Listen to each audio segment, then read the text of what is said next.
Kagabi, isang glamorosang ball sa Makati Shangri-La ang nagsibing launch ng Profiles magazine featuring Kapuso stars. 200 pages full of glamorous pictures and articles about GMA stars ang tsak na ikakatuwa ng kahit sinong Kapuso fan.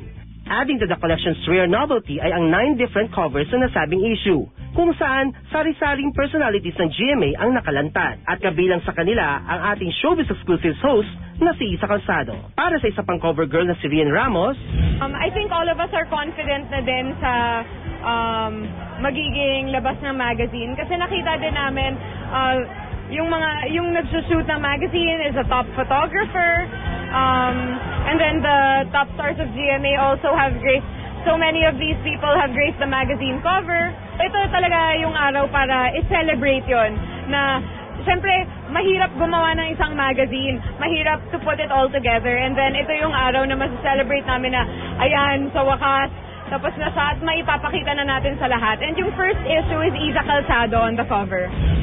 Nagniningning ang gabi sa mga Kapuso stars na dumalo sa event in their formal wear. Kaya naman, silipin natin ang mga bonggang gowns and menswear sa ginanap ng magazine launch.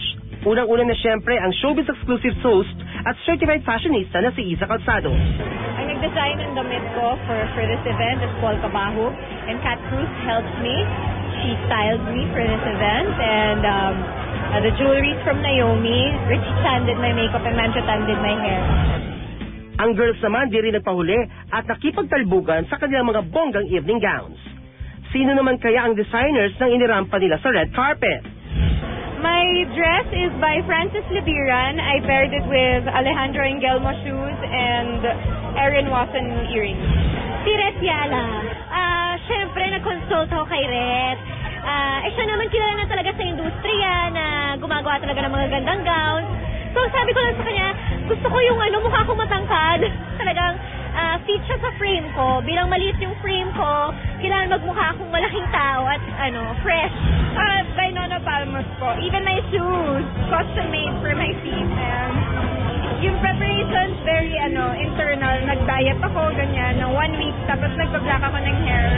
Sandy Avcena, nag-design ng damit ko. Actually, si JP Dizon yung nag-style sa akin ngayong gabi. Siguro weeks before, nag-usap na kami kung ano susuotin, kung ano yung makeup, para naman presentable siya. Si Mr. Nat Manilag. Actually, may pinagpilian akong dalawa. Tapos nung sinukat ko to, sabi niya, ay, ito na yun, ito yung bagay sa'yo, ito na yun. At nagustuhan ko, na-inlove ako agad sa comfortable. The one and only Nat Manilag. Nung pinit ko siya, sobrang natuwa ako kasi kasha and green siya. So, super happy ako kasi diba, green top-up ko. Siya pinag-connect ko talaga. Kahit sa Cebu ko siya nanggaling, kinuha ka talaga from the airport, pinadali dito. And then now, I'm wearing it right now. So, thank you to Mama Carrie Santiago. Ang Kapuso Hangsen twins, nagpaka-fashion forward din nung gabing yon. Francis Libiran. Actually, I don't have any preparation at all.